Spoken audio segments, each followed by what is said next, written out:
मित्रों नमस्कार। स्वागत है प्रदीप हिंदी स्टोरीज में आपका फॉर्निंग। अंत में रोशनी।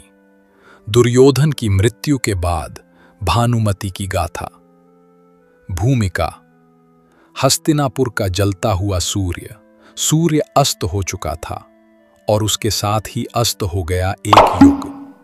धूल और रक्त में लथपथ कुरुक्षेत्र की भूमि अब शांत थी। गिद्धों और शून्य की आवाजों के बीच एक नई सुबह की प्रतीक्षा हो रही थी। लेकिन यह सुबह किसी के लिए नहीं, केवल नियति के लिए थी। हस्तिनापुर के महल का प्रत्येक पत्थर, दीवारें, स्तंभ सब जैसे मौन में विलाप कर रहे थे। जिस गर्व और बल का सिंहासन था, आज वहां एक सन्नाटा छाया था। गांधारी शोक विह्वल थीं, धृतराष्ट्र मौन थे और कुंती, विदुर, युधिष्ठिर सभी अपने अपने कर्मों से थक चुके थे। और उन्हीं सायों के बीच कहीं महल के पश्चिमी कोने में एक महल था जिसकी झरोखे अब भी बंद थे।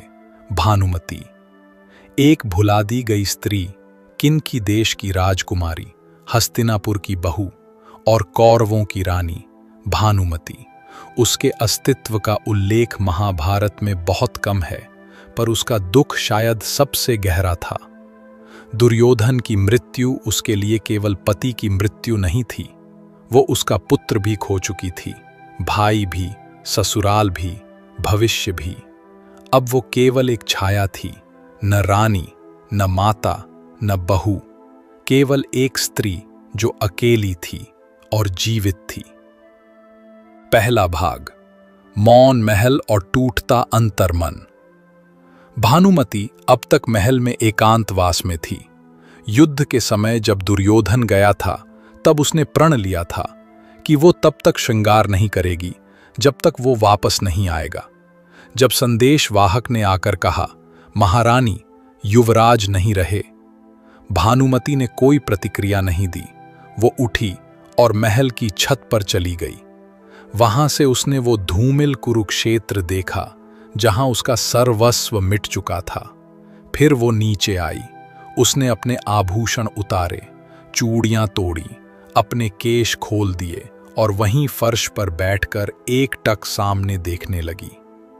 3 दिन तक वह वैसे ही बैठी रही, बिना अन्न, बिना जल, केवल मौन में डूबी। दूसरा भाग, गांधारी और भानुमति का संवाद। चौथे दिन गांधारी स्वयं आई। एक दिन द्वारका से संदेश आया। उसकी पुत्री लक्ष्मणा मां से मिलने आना चाहती थी। भानुमति ने कहा, मुझे अब पुराने संबंधों से जोड़ने मत आओ। मेरा धर्म अब मेरा नया परिवार है।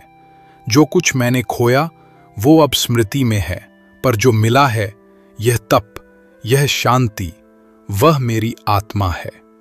लक्ष्मणा ने मां का चरण स्पर्श किया और उसकी आंखों में आंसू थे। अंतिम भाग, समाधि और लोक कथा की शुरुआत। वर्षों बीते। एक दिन जब गंगा शांत थी और आकाश धूप से भरा, भानुमति ने अंतिम बार दीप जलाया। उसने गंगा में खड़ी होकर कहा, हे जीवन, तूने मुझे कौरव की रानी बनाया, फिर विधवा, फिर तपस्विनी। अब मुझे पूर्णता दे। और वो धीरे धीरे जल में समा गई। कहते हैं आज भी जब गंगा की लहरों पर चांदनी गिरती है, एक काली छाया जल पर उतरती है जो चुपचाप युद्ध की नहीं, शांति की गाथा सुनाती है। वो भानुमति है जो अब केवल एक स्त्री नहीं, एक लोक गाथा बन चुकी है।